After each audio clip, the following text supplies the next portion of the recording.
¿Le ha sucedido eso alguna vez? Las jovencitas oran: Señor, quiero casarme con fulano de tal. Te pido que me lo des por esposo. Y aunque esa oración es honesta, él termina casándose con la mejor amiga de ella. O hablando de algo más serio, a veces usted tiene una persona amada que está muy enferma. Puede ser su cónyuge, o sus hijos, o sus padres, o sus abuelos. Y usted pide sinceramente a Dios por la salud de esa persona, pero no se ve ninguna mejoría. Antes, por el contrario, cada día va empeorando su situación de salud hasta que finalmente esa persona muere. Y tratamos de creer, tratamos de confiar, pero pareciera que la fe ha fallado. Y estamos listos a tirar la toalla y decimos: ¿para qué insistir? Esto no sirve para nada. ¿Ha experimentado usted alguna vez una situación así? ¿No? Bueno, mi amigo, no se preocupe.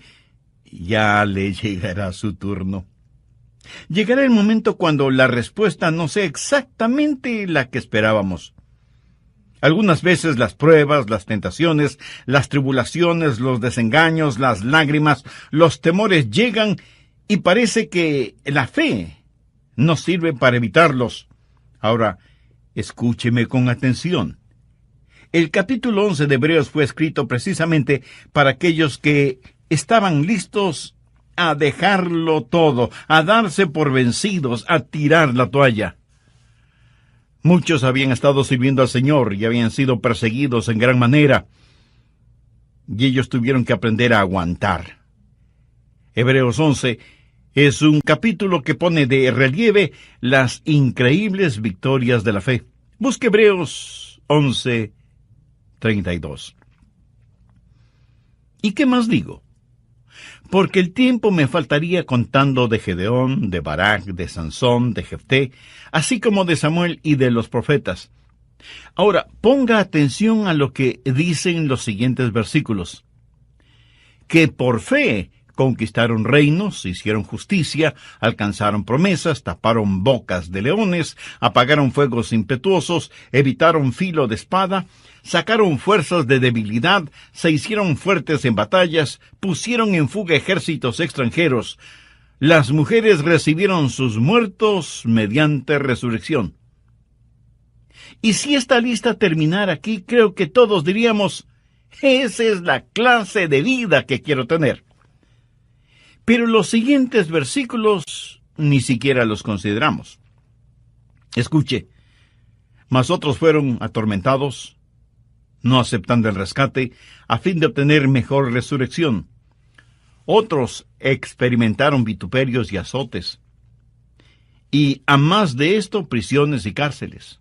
Fueron apedreados, aserrados, puestos a prueba, muertos a filo de espada, anduvieron de allá para acá cubiertos de pieles de ovejas y de cabras, pobres, angustiados, maltratados, de los cuales el mundo no era digno, errando por los desiertos, por los montes, por las cuevas y por las cavernas de la tierra.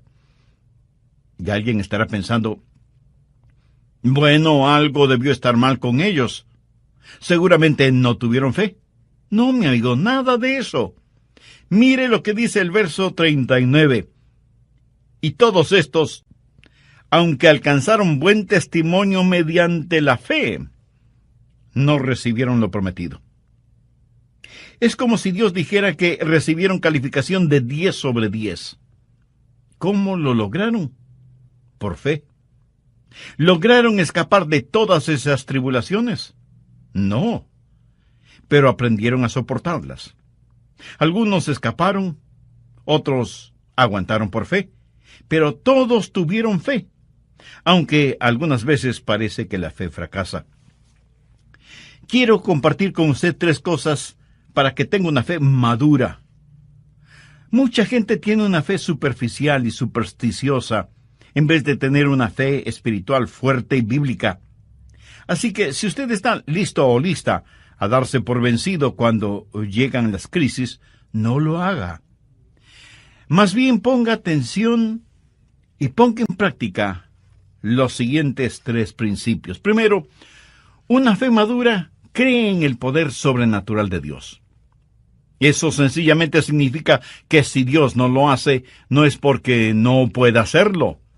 Hebreos 11, los versos del 32 al 35, es una lista de las cosas sobrenaturales efectuadas por Dios.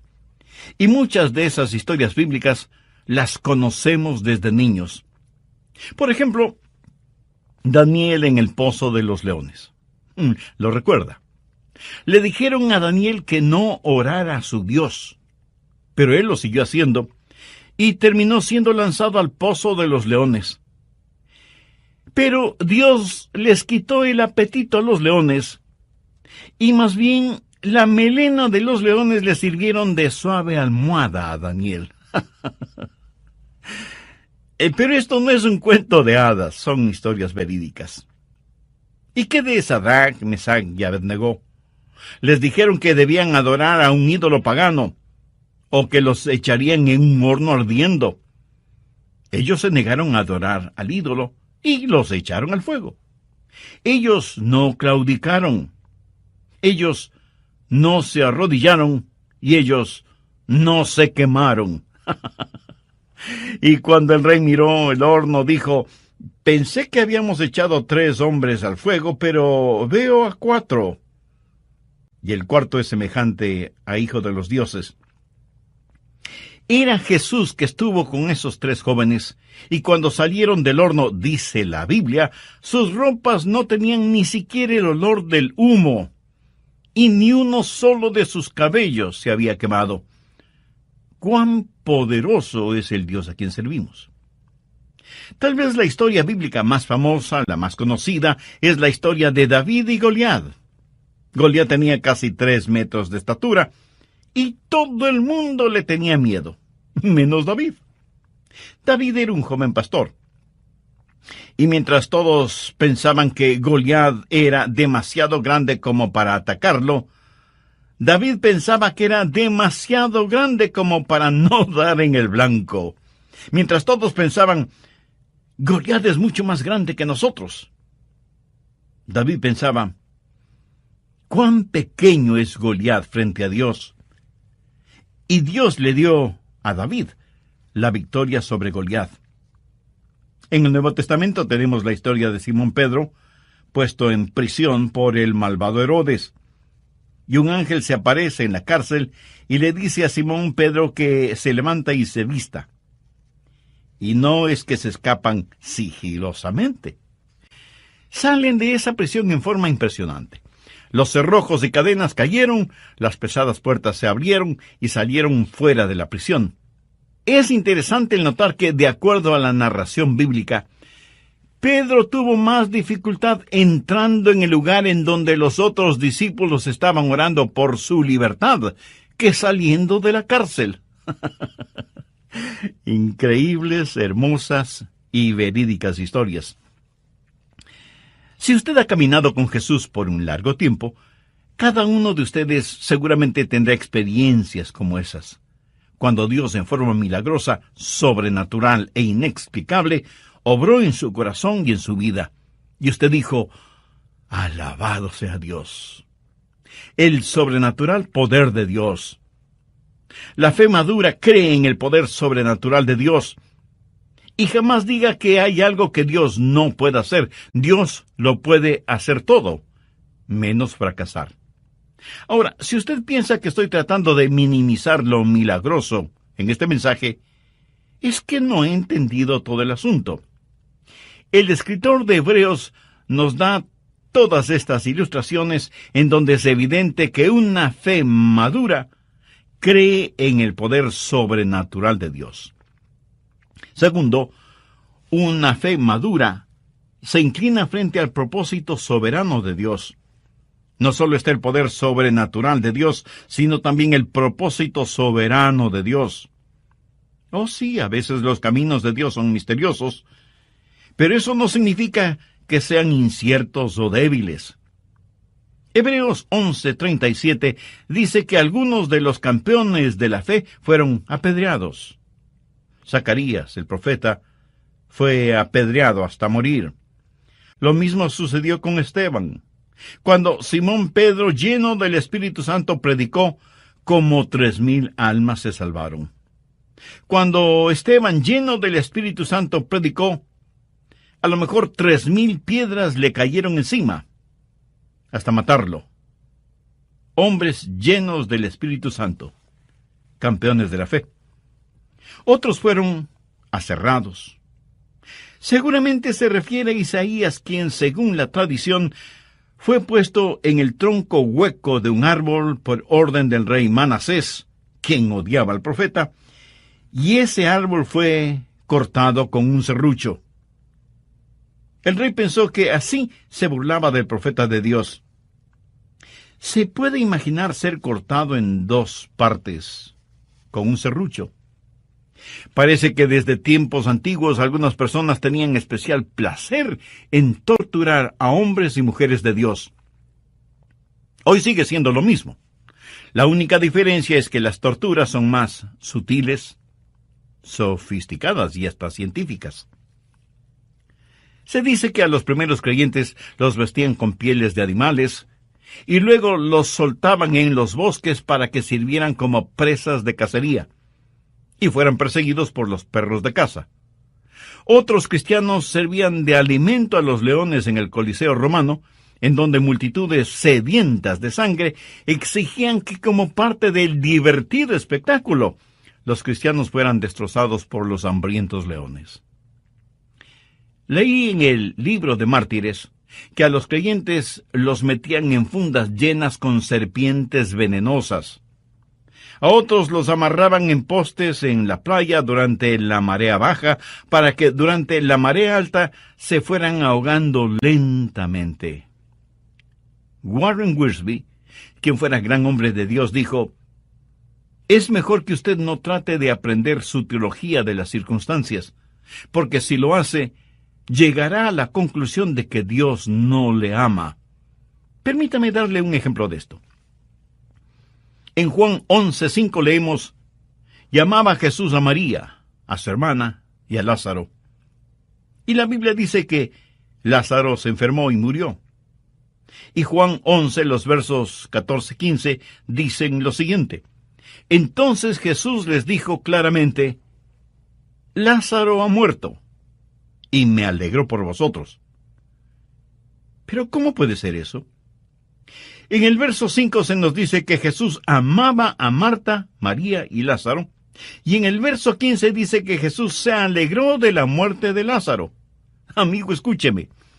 Si usted trata de reconciliar ambas cosas sin conocer la totalidad de la historia, tendrá que decir: «Pastor, hay algo muy confuso en eso». Verá, Dios tenía un plan extraordinario para Lázaro. ¿Estamos de acuerdo? Bien, Dios nunca ha prometido que no tendremos dificultades, pero sí ha prometido que al final tendremos la victoria. Esa es la razón por qué uno de mis libros favoritos en la Biblia es la Epístola a los Romanos, y mi capítulo favorito es Romanos 8, y mis versos favoritos son del 35 al 37. ¿Quién nos separará del amor de Cristo? ¿Tribulación, o angustia, o persecución, o hambre, o desnudez, o peligro, o espada? Como está escrito: «Por causa de ti somos muertos todo el tiempo. Somos contados como ovejas de matadero. Antes, en todas estas cosas somos más que vencedores por medio de aquel que nos amó». No está diciendo que no experimentaremos estas cosas. No piense que de alguna manera estas cosas pasan solo a aquellos que no aman al Señor. No. Estas cosas nos suceden a nosotros para que seamos victoriosos. Él ha prometido que nunca nos dejaría ni nos olvidaría, pero nunca nos ha prometido que no tendríamos dificultades. Eso le sucedió a Juan el Bautista. Él fue un gran hombre. El mejor elogio que un hombre pueda recibir salió de los labios de Jesús, quien, refiriéndose a Juan el Bautista, dijo: «Entre los que nacen de mujer no se ha levantado otro mayor que Juan el Bautista». Y sin embargo, Juan el Bautista tuvo sus momentos de dudas. Estuvo listo a renunciar, a tirar la toalla. ¿Por qué?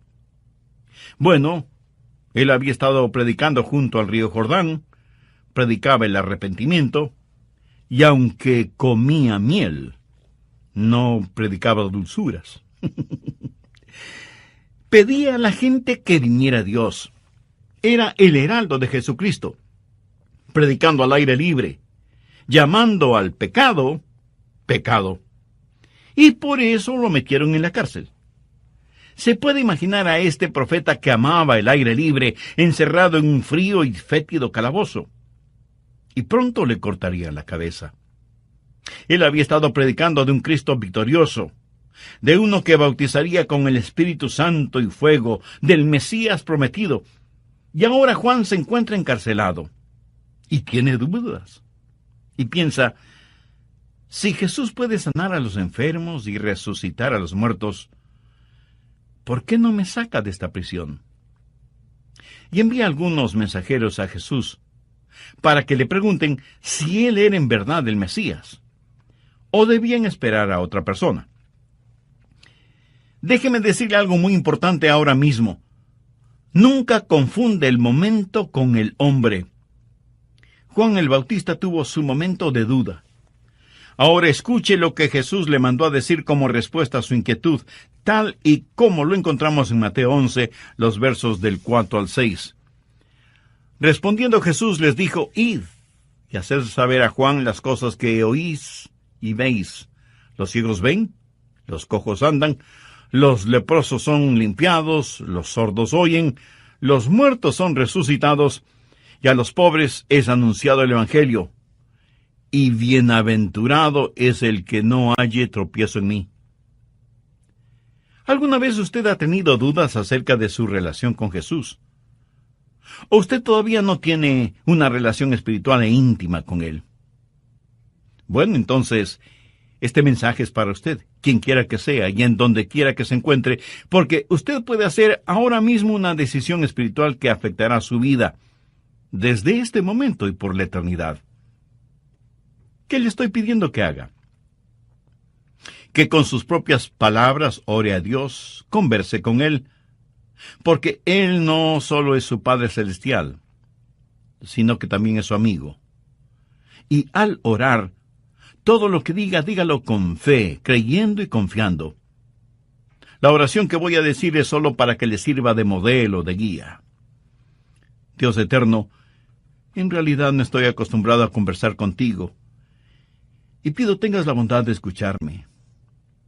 Sé que soy pecador, y que mis pecados merecen tu justo juicio, pero vengo a ti buscando gracia y misericordia, por los méritos de tu amado Hijo Jesucristo.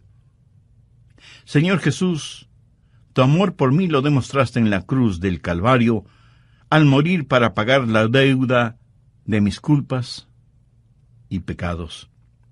Sinceramente me arrepiento de mis pecados, y con fe como la de un niño, te pido que vengas a morar en mi vida. Te recibo como mi Salvador y mi Señor, para que obres en mí de acuerdo a los designios de tu divina voluntad. Lo pido en tu santo nombre. Amén. ¿Se enoja usted con Dios a menudo? ¿Alguna vez le ha dado resultados positivos el enojarse con Dios? Si no es así, ¿por qué se enoja con Dios? Usted es quien pierde, no Dios. ¿Está usted listo a rendirse porque Dios no hace lo que usted le ha pedido que haga? ¿Vacila usted en su fe porque Dios se demora demasiado en contestarle? ¿Siente que a veces su fe fracasa? Entonces, es mejor que tenga una cláusula de excepción en su fe. Eso no quiere decir que su fe sea débil, sino dubitativa. Cuando usted posee una fe firme y fuerte, una fe a prueba de todo, usted podrá decir con toda confianza y seguridad, Dios, sé que todo lo puedes hacer, pero si no lo quieres hacer, yo de todas maneras te voy a servir. Algunas veces no entendemos por qué Dios hace ciertas cosas y otras veces no. Pero de lo que estoy hablando es de una fe madura que se arrodilla frente al propósito soberano de Dios. Parece que muchas veces estamos esperando demasiado de la vida, pero no esperamos lo suficiente de Dios. Medimos la vida en términos de comer, de beber, divertirse, en nuestro énfasis en lo material, no en lo espiritual. Amigos, sean bienvenidos a otro programa de El Amor que Vale. Hoy el Dr. Adrián Rogers, en la voz del pastor Lenín de Llanón, nos presenta la segunda parte de su estudio bíblico, Cuando parece que la fe fracasa. Si usted ha orado y le ha pedido a Dios un milagro para usted, y Él no se lo ha otorgado, no es porque Dios no pueda hacerlo, o porque Él tenga limitaciones, o porque no le ame. Y no se enoje con Dios, ni se sienta ofendido. Alguien con mucha sabiduría dijo alguna vez lo siguiente: fe no es tanto en recibir de Dios lo que queremos, sino más bien aceptar de Dios lo que Él quiera darnos o quiera permitirnos. Eso es fe. En caso de que no suceda, usted necesita tener en su fe una cláusula que diga: si no lo recibe, agradézcale a Dios, porque Él sabe mucho mejor que usted lo que le conviene. ¿Se acuerda de la historia de Sadrach, Mesach y Abednego? El rey les dijo: si ustedes no se arrodillan delante de la imagen, serán lanzados al horno de fuego. ¿Qué me responden? Y la respuesta de ellos la encontramos en Daniel capítulo 3, los versos 16 al 18. Sadrach, Mesach y Abednego respondieron al rey Nabucodonosor, diciendo: no es necesario que te respondamos sobre este asunto. He aquí nuestro Dios, a quien servimos, puede librarnos del horno de fuego ardiendo, y de tu mano, oh rey, nos librará. Y si no, sepas, oh rey, que no serviremos a tus dioses, ni tampoco adoraremos la estatua que has levantado. Y si las palabras "y si no", con que empieza el verso 18, no están subrayadas en su Biblia, deberían estarlo. Los tres jóvenes le dijeron a Nabucodonosor: y si no, deseamos que sepas que no adoraremos a tus dioses, ni nos vamos a arrodillar delante de la estatua que has levantado. Nuestro Dios tiene poder para librarnos, y Él lo hará. Pero si no lo hace, no es porque esté incapacitado para hacerlo. Pero ni aun así, nosotros adoraremos tu imagen pagana. Esos jóvenes tenían una fe sólida. No tuvieron necesidad de algunas reuniones para decidir qué hacer. Tenían una fe segura, tan segura, que ni aun ante la amenaza de que serían quemados en el fuego, cambiaron de manera de pensar. El mensaje de ellos al rey fue: Dios es capaz. Pero sabemos que si Él no lo hace, eso de ninguna manera cambiará nuestra convicción y nuestra fidelidad hacia Él. Veamos otro ejemplo. Cuando el malvado rey Herodes puso a Simón Pedro en prisión, todos pensaron que él lo mataría, como mató a Santiago. Pero Dios, en forma milagrosa, liberó a Pedro de la prisión. Y surge una pregunta muy lógica. ¿Por qué Dios permitió que Herodes matara a Santiago, pero no a Simón Pedro? Santiago fue malo y Pedro fue bueno. ¿Amaba Dios más a Pedro que a Santiago? Por si no lo ha descubierto todavía, permítame decirle algo al respecto. Dios tiene un soberano propósito en la vida. La verdadera pregunta es: ¿está usted dejando que Dios sea Dios? ¿Está usted listo a poner "y si no es así" en su cláusula de fe, si es necesario? Después de todo, nada disminuye el sobrenatural poder de Dios. Y alguien me dirá: pastor, yo quiero tener fe para escapar de los problemas. Bueno, espero que la tenga. Pero si no es así, ¿tiene fe para soportar las pruebas? Deseo que usted tenga una fe que sane, pero si no es así, ¿seguiría alabando y adorando a Dios aún estando enfermo? Podría decir como Job, aunque él me matare, en él esperaré. ¿Podría usted decir lo que dijo el profeta Habacuc? Aunque la higuera no florezca, ni en las vides haya frutos, aunque falte el producto del olivo, y los labradores no den mantenimiento, y las ovejas sean quitadas de la majada, y no haya vacas en los corrales, con todo yo me alegraré en Jehová, y me gozaré en el Dios de mi salvación. Tercero, la fe madura se basa en las establecidas promesas de Dios. Cada una de las promesas de Dios son ciertísimas en el Señor Jesucristo. Note lo que dice Hebreos 11, los versos 39 y 40. Y todos estos, aunque alcanzaron buen testimonio mediante la fe, no recibieron lo prometido, proveyendo Dios alguna cosa mejor para nosotros, para que no fuesen ellos perfeccionados aparte de nosotros. ¿Qué significa eso en español simple? Que Dios tiene un maravilloso plan y que Él está trabajando en ese plan, e incluye no solo los santos del Antiguo Testamento y los primeros creyentes del Nuevo Testamento, sino que nos incluye a todos nosotros. Parece que muchas veces estamos esperando demasiado de la vida, pero no esperamos lo suficiente de Dios. Medimos la vida en términos de comer, beber, divertirse, y de pronto la bolsa de valores cae en picada, y algunas personas se suicidan porque se arruinan financieramente, revelando en dónde estaba su confianza y en qué tenían depositada su fe. Mi amigo, aún las mejores cosas en la vida, en última instancia, van a dejar de ser, se acabarán, fallarán, sin que importe lo que sean. Usted se enamora profunda y honestamente de una muchacha, y del período del enamoramiento pasa con gozo a la época del noviazgo, y finalmente llega el día del matrimonio. Todo es dicha, felicidad. La vida en realidad parece el color de rosa, por un tiempo, por unos cuantos años. Más tarde o más temprano, de pronto usted se encuentra en la casa familiar, ahora vacía, mirando con nostalgia y lágrimas en los ojos los retratos colgados en las paredes o archivados en una multitud de álbumes fotográficos.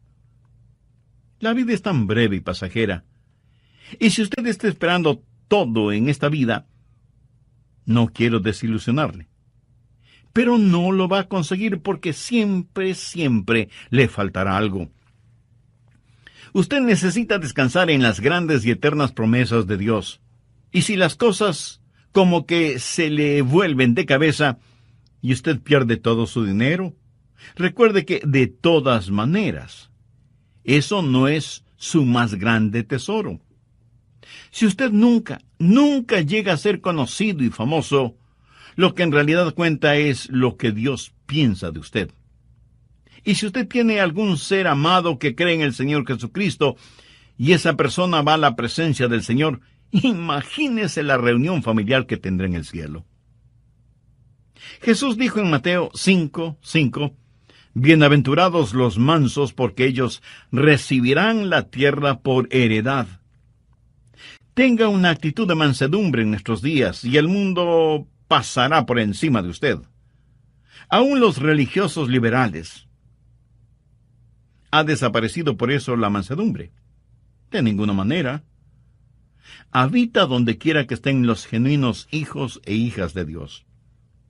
Cuando estamos en una reunión de oración, ¿qué es por lo que más pedimos? Pedimos más por nuestras necesidades personales, y nos sentimos muy piadosos si oramos por los enfermos, propios y ajenos. ¿Cuánto y cuándo en realidad oramos por las almas perdidas? Parece que tenemos más interés en mantener a los santos en el cielo que ayudar a los pecadores a que no se vayan al infierno. En Juan 17, verso 24, encontramos estas extraordinarias palabras de Jesús. Padre, aquellos que me has dado quiero que donde yo estoy, también ellos estén conmigo, para que vean mi gloria que me has dado. La iglesia es la novia de Cristo. ¿No cree usted que el novio quiere tener con él a su novia? Pablo, escribiendo a los filipenses, les confesó: porque para mí el vivir es Cristo y el morir es ganancia. A veces nosotros ponemos las cosas al revés.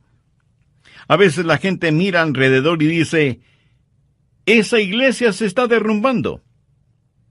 Y no se refieren a los daños físicos en el edificio, sino a su testimonio espiritual. Pero claro, muchos ignoran las palabras de Jesús: edificaré mi iglesia y las puertas del Hades no prevalecerán contra ella. Amén. La genuina iglesia del Señor Jesucristo no está muerta, porque las promesas de Dios son ciertas. He hablado del sobrenatural poder de Dios, del soberano propósito de Dios y de las seguras promesas de Dios. Antes de finalizar, quiero leer una carta que nos envió una hermana en Cristo que escucha este programa radial. Ella recibió esta carta como herencia. Es una de las más conmovedoras y punzantes cartas que he recibido. Dice así: ¿por qué sigo a Cristo?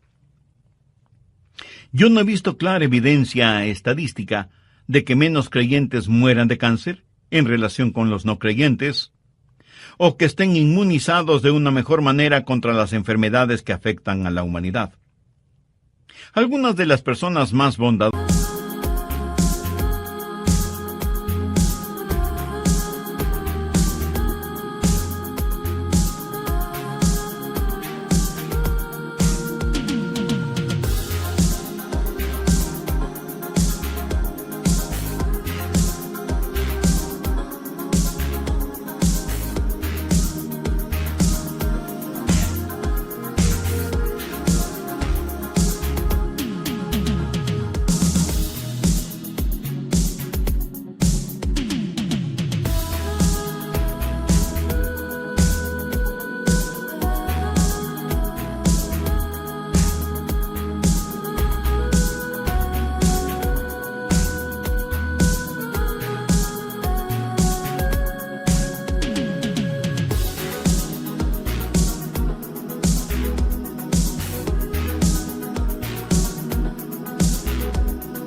y desinteresadas que conozco han sido personas con mala salud. Y el hecho de que sean cristianas no ha sido una protección contra las enfermedades. Por lo tanto, yo no seguiré a Cristo por promesas de buena salud, aunque tampoco voy a discutir o a negar la evidencia de salud restaurada. Me regocijaré en cada recuperación física de lo que parecía una amenaza de muerte sin esperanza. No vacilaré en orar por la sanidad física de mis seres amados y de mis conocidos. No voy a limitar lo que Dios pueda hacer, pero no voy a seguir a Cristo por una prometida sanidad física. No he visto ninguna evidencia de que los creyentes escapen de los desastres y accidentes más que los no creyentes. He ayudado a queridos amigos a limpiar el lodo de sus muebles, cajones y electrodomésticos después de desastrosas inundaciones.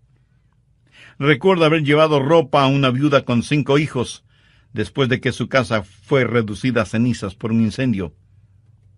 Una bala perdida no cambia de rumbo frente a un creyente. Por lo tanto, no seguiré a Cristo por una prometida protección contra los desastres.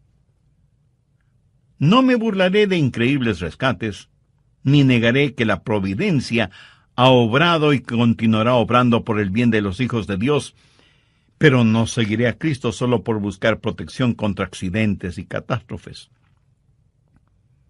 No veo que los cristianos sean especialmente favorecidos con riqueza y prosperidad. Hemos visto cómo los ricos oprimen a los pobres. Y la justicia de ninguna manera es perfecta en este mundo. El salmista dijo: No he visto justo desamparado, ni su descendencia que mendigue pan. Y en las más profundas necesidades de esta vida eso es verdad. Pero todos conocemos o hemos visto a gente de integridad que no prospera. Por lo tanto, no seguiré a Cristo por la promesa de verme libre de necesidades materiales o por la esperanza de afluencia financiera. No estoy seguro de que los cristianos tengan fuertes personalidades o padezcan menos neurosis que los no cristianos. Pero sí sé que no hay amargura más intensa que la amargura religiosa, ni arrogancia más insufrible que la arrogancia religiosa. He visto a creyentes sufrir incapacidades mentales y emocionales, y aunque pueda parecer herético, no estoy seguro que yo estaría gozoso de vivir en la misma casa con los apóstoles Pedro o Pablo. Dios quiere que la mente de Cristo sea formada en nosotros, y no tengo ninguna duda que las actitudes y acciones cristianas serán mejoradas por la clase de cristianismo que cada uno practica, pero no seguiré a Cristo por una promesa de tener una personalidad encantadora o en busca de popularidad. ¿Por qué entonces sigo a Cristo? ¿Por qué ser un discípulo de Jesús cuando eso puede complicarnos la vida tal y como Él mismo lo advirtió? Yo le sigo por una sencilla razón. En Jesús vemos el rostro de Dios. Él es la verdad, la eterna verdad, Dios encarnado. Sé que por su muerte, vida y resurrección, soy reconciliado con Dios, el dador de la vida. Estoy seguro que nada puede separarnos del amor de Dios. Él tiene todo el poder y confío en Él y sus promesas. A Él le ofrezco mi vida, saludable o enferma, joven o llena de años, eso no importa. Jesús es la única cosa cierta en un mundo totalmente incierto y debe ser adorado, no para que algo me pase o algo suceda en el mundo, sino porque Él es Dios y por medio de Él está reconciliando al mundo con Dios y con Él mismo. Él me salvó y es mi justificación. Es el imán que todo lo sostiene. El adorar al Dios de nuestra salvación, el ofrecerle sacrificios de alabanza y de gratitud, esa debe ser nuestra única vocación. Y le ofrecemos nuestras vidas a Dios no para ser saludables, ricos o sabios, ni siquiera para tener la fortaleza para realizar grandes cosas por Él, sino porque únicamente Él tiene derecho sobre nosotros. Dios no es una circunstancia hacia un fin. ¡Qué carta más extraordinaria! ¿No le parece? Fue escrita por John Hutchinson Jr. en 1981 y una de sus herederas me la hizo llegar a mí. Es una de las cosas más profundas que he leído y que se relaciona con la realidad de cuando nuestra fe fracasa. ¿No será que está esperando de su fe algo que Dios nunca en realidad determinó que tuviera? La verdadera fe es centrar nuestras vidas en Dios Todopoderoso. La fe madura cree en el sobrenatural poder de Dios. La fe madura se arrodilla ante el soberano propósito de Dios. La fe se basa en las seguras promesas de Dios. Y una de esas grandes promesas es: cree en el Señor Jesucristo y será salvo. Si usted no está seguro de su salvación, pero desea estarlo, la Biblia dice: hoy es el tiempo de salvación, o sea, este momento, este instante. Ore conmigo, por favor, de la siguiente manera. Querido Dios, reconozco mi condición de pecador y mi necesidad de tu perdón y salvación. Este momento abro mi corazón y te recibo como mi Salvador y mi Señor. Estoy profundamente arrepentido de mis pecados y por fe confío en ti y pongo toda mi vida en tus manos para que me hagas la clase de persona que tú quieres que yo sea. Y con la nueva vida que me das, ayúdame a honrarte y a glorificarte. El mundo no era digno. Errando por los desiertos, por los montes, por las cuevas y por las cavernas de la tierra. Y alguien estará pensando, bueno, algo debió estar mal con ellos. Seguramente no tuvieron fe. No, mi amigo, nada de eso. Mire lo que dice el verso 39. Y todos estos, aunque alcanzaron buen testimonio mediante la fe, no recibieron lo prometido. Es como si Dios dijera que recibieron calificación de 10 sobre 10. ¿Cómo lo lograron? Por fe. ¿Lograron escapar de todas esas tribulaciones? No, pero aprendieron a soportarlas. Algunos escaparon, otros aguantaron por fe, pero todos tuvieron fe, aunque algunas veces parece que la fe fracasa. Quiero compartir con usted 3 cosas para que tenga una fe madura.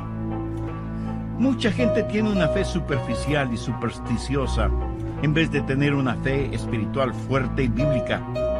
Así que si usted está listo o lista a darse por vencido cuando llegan las crisis, no lo haga. Más bien ponga atención y ponga en práctica los siguientes 3 principios. Primero, una fe madura cree en el poder sobrenatural de Dios. Y eso sencillamente significa que si Dios no lo hace, no es porque no pueda hacerlo. Hebreos 11, los versos del 32 al 35, es una lista de las cosas sobrenaturales efectuadas por Dios. Y muchas de esas historias bíblicas las conocemos desde niños. Por ejemplo, Daniel en el pozo de los leones. ¿Lo recuerda? Le dijeron a Daniel que no orara a su Dios, pero él lo siguió haciendo y terminó siendo lanzado al pozo de los leones. Pero Dios les quitó el apetito a los leones, y más bien la melena de los leones le sirvieron de suave almohada a Daniel. Pero esto no es un cuento de hadas, son historias verídicas. ¿Y qué de Sadrach, Mesach y Abednego? Les dijeron que debían adorar a un ídolo pagano, o que los echarían en un horno ardiendo. Ellos se negaron a adorar al ídolo, y los echaron al fuego. Ellos no claudicaron. Ellos no se arrodillaron. Y ellos no se quemaron. Y cuando el rey miró el horno, dijo, pensé que habíamos echado 3 hombres al fuego, pero veo a 4. Y el cuarto es semejante a hijo de los dioses. Era Jesús que estuvo con esos 3 jóvenes, y cuando salieron del horno, dice la Biblia, sus ropas no tenían ni siquiera el olor del humo, y ni uno solo de sus cabellos se había quemado. ¡Cuán poderoso es el Dios a quien servimos! Tal vez la historia bíblica más famosa, la más conocida, es la historia de David y Goliat. Goliat tenía casi 3 metros de estatura, y todo el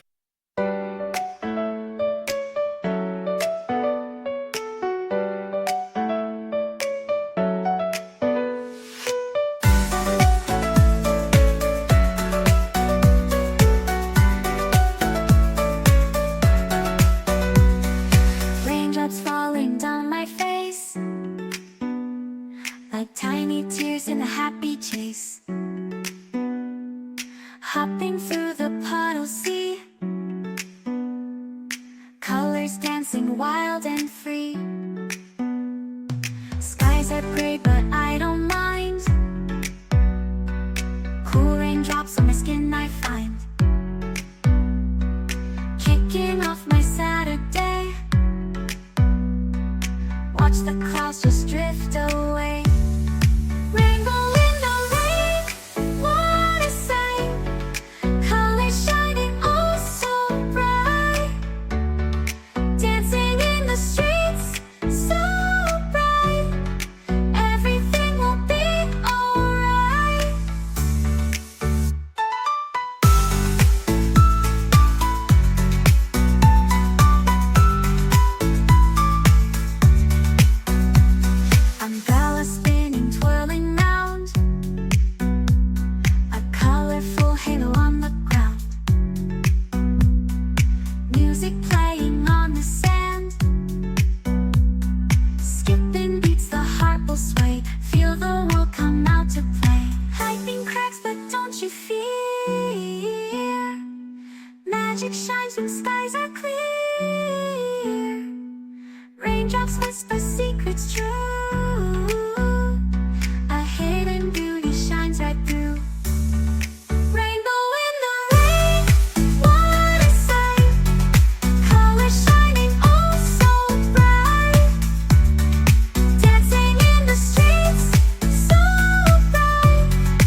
Rainbow magic, me and you. Smiling faces, hearts alight. Everything will be alright.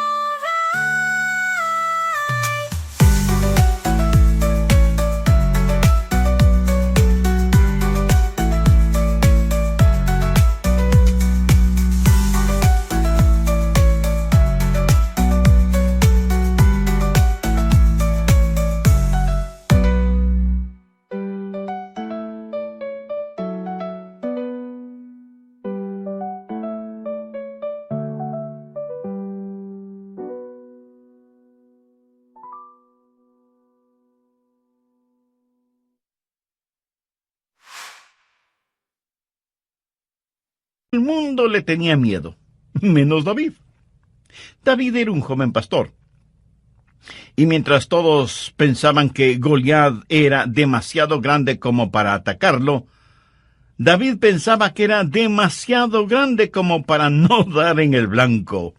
Mientras todos pensaban, Goliat es mucho más grande que nosotros, David pensaba, cuán pequeño es Goliat frente a Dios. Y Dios le dio a David la victoria sobre Goliat. En el Nuevo Testamento tenemos la historia de Simón Pedro, puesto en prisión por el malvado Herodes. Y un ángel se aparece en la cárcel y le dice a Simón Pedro que se levanta y se vista. Y no es que se escapan sigilosamente. Salen de esa prisión en forma impresionante.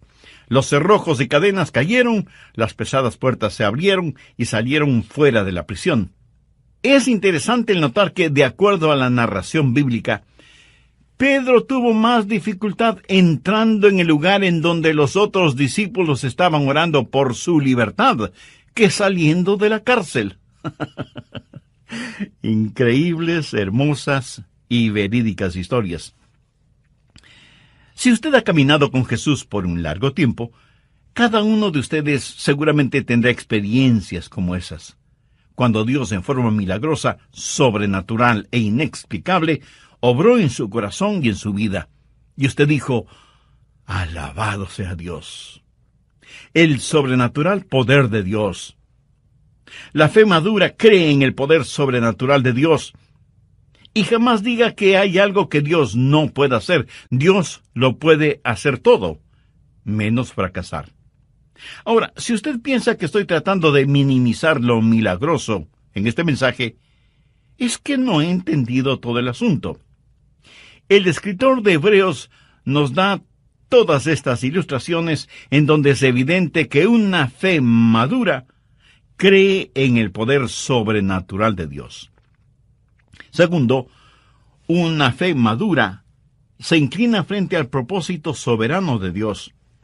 No solo está el poder sobrenatural de Dios, sino también el propósito soberano de Dios. Oh sí, a veces los caminos de Dios son misteriosos, pero eso no significa que sean inciertos o débiles. Hebreos 11:37 dice que algunos de los campeones de la fe fueron apedreados. Zacarías, el profeta, fue apedreado hasta morir. Lo mismo sucedió con Esteban. Cuando Simón Pedro, lleno del Espíritu Santo, predicó, como 3,000 almas se salvaron. Cuando Esteban, lleno del Espíritu Santo, predicó, a lo mejor 3,000 piedras le cayeron encima, hasta matarlo.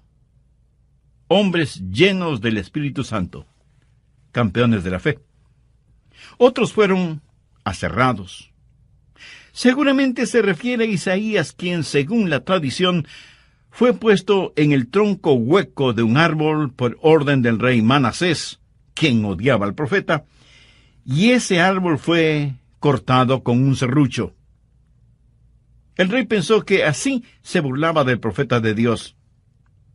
¿Se puede imaginar ser cortado en 2 partes con un serrucho? Parece que desde tiempos antiguos algunas personas tenían especial placer en torturar a hombres y mujeres de Dios. Hoy sigue siendo lo mismo. La única diferencia es que las torturas son más sutiles, sofisticadas y hasta científicas. Se dice que a los primeros creyentes los vestían con pieles de animales y luego los soltaban en los bosques para que sirvieran como presas de cacería y fueran perseguidos por los perros de caza. Otros cristianos servían de alimento a los leones en el Coliseo romano, en donde multitudes sedientas de sangre exigían que, como parte del divertido espectáculo, los cristianos fueran destrozados por los hambrientos leones. Leí en el libro de Mártires que a los creyentes los metían en fundas llenas con serpientes venenosas. A otros los amarraban en postes en la playa durante la marea baja para que durante la marea alta se fueran ahogando lentamente. Warren Wiersbe, quien fuera gran hombre de Dios, dijo: «Es mejor que usted no trate de aprender su teología de las circunstancias, porque si lo hace, llegará a la conclusión de que Dios no le ama». Permítame darle un ejemplo de esto. En Juan 11:5 leemos: «Llamaba Jesús a María, a su hermana y a Lázaro». Y la Biblia dice que Lázaro se enfermó y murió. Y Juan 11, los versos 14 y 15, dicen lo siguiente: «Entonces Jesús les dijo claramente: Lázaro ha muerto, y me alegro por vosotros». Pero ¿cómo puede ser eso? En el verso 5 se nos dice que Jesús amaba a Marta, María y Lázaro, y en el verso 15 dice que Jesús se alegró de la muerte de Lázaro. Amigo, escúcheme. Si usted trata de reconciliar ambas cosas sin conocer la totalidad de la historia, tendrá que decir: «Pastor, hay algo muy confuso en eso». Verá, Dios tenía un plan extraordinario para Lázaro. ¿Estamos de acuerdo? Bien, Dios nunca ha prometido que no tendremos dificultades, pero sí ha prometido que al final tendremos la victoria. Esa es la razón por qué uno de mis libros favoritos en la Biblia es la Epístola a los Romanos, y mi capítulo favorito es Romanos 8, y mis versos favoritos son del 35 al 37. ¿Quién nos separará del amor de Cristo? ¿Tribulación, o angustia, o persecución, o hambre, o desnudez, o peligro, o espada? Como está escrito: «Por causa de ti somos muertos todo el tiempo. Somos contados como ovejas de matadero. Antes, en todas estas cosas somos más que vencedores por medio de aquel que nos amó». No está diciendo que no experimentaremos estas cosas. No piense que de alguna manera estas cosas pasan solo a aquellos que no aman al Señor. No. Estas cosas nos suceden a nosotros para que seamos victoriosos. Él ha prometido que nunca nos dejaría ni nos olvidaría, pero nunca nos ha prometido que no tendríamos dificultades. Eso le sucedió a Juan el Bautista. Él fue un gran hombre. El mejor elogio que un hombre pueda recibir salió de los labios de Jesús, quien, refiriéndose a Juan el Bautista, dijo: «Entre los que nacen de mujer no se ha levantado otro mayor que Juan el Bautista». Y sin embargo, Juan el Bautista tuvo sus momentos de dudas. Estuvo listo a renunciar, a tirar la toalla. ¿Por qué? Bueno, él había estado predicando junto al río Jordán, predicaba el arrepentimiento, y aunque comía miel, no predicaba dulzuras. Pedía a la gente que viniera a Dios. Era el heraldo de Jesucristo, predicando al aire libre, llamando al pecado, pecado. Y por eso lo metieron en la cárcel.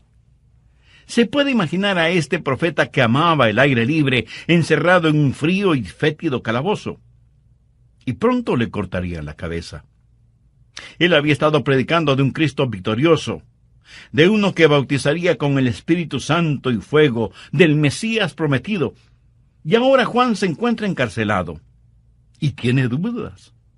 Y piensa: si Jesús puede sanar a los enfermos y resucitar a los muertos, ¿por qué no me saca de esta prisión? Y envía algunos mensajeros a Jesús para que le pregunten si él era en verdad el Mesías. o debían esperar a otra persona. Déjeme decirle algo muy importante ahora mismo. Nunca confunde el momento con el hombre. Juan el Bautista tuvo su momento de duda. Ahora escuche lo que Jesús le mandó a decir como respuesta a su inquietud, tal y como lo encontramos en Mateo 11, los versos del 4 al 6. Respondiendo Jesús les dijo, id y haced saber a Juan las cosas que oís y veis. Los ciegos ven, los cojos andan, los leprosos son limpiados, los sordos oyen, los muertos son resucitados, y a los pobres es anunciado el Evangelio. Y bienaventurado es el que no halle tropiezo en mí. ¿Alguna vez usted ha tenido dudas acerca de su relación con Jesús? ¿O usted todavía no tiene una relación espiritual e íntima con Él? Bueno, entonces, este mensaje es para usted, quien quiera que sea y en donde quiera que se encuentre, porque usted puede hacer ahora mismo una decisión espiritual que afectará su vida desde este momento y por la eternidad. ¿Qué le estoy pidiendo que haga? Que con sus propias palabras ore a Dios, converse con Él, porque Él no solo es su Padre Celestial, sino que también es su amigo. Y al orar, todo lo que diga, dígalo con fe, creyendo y confiando.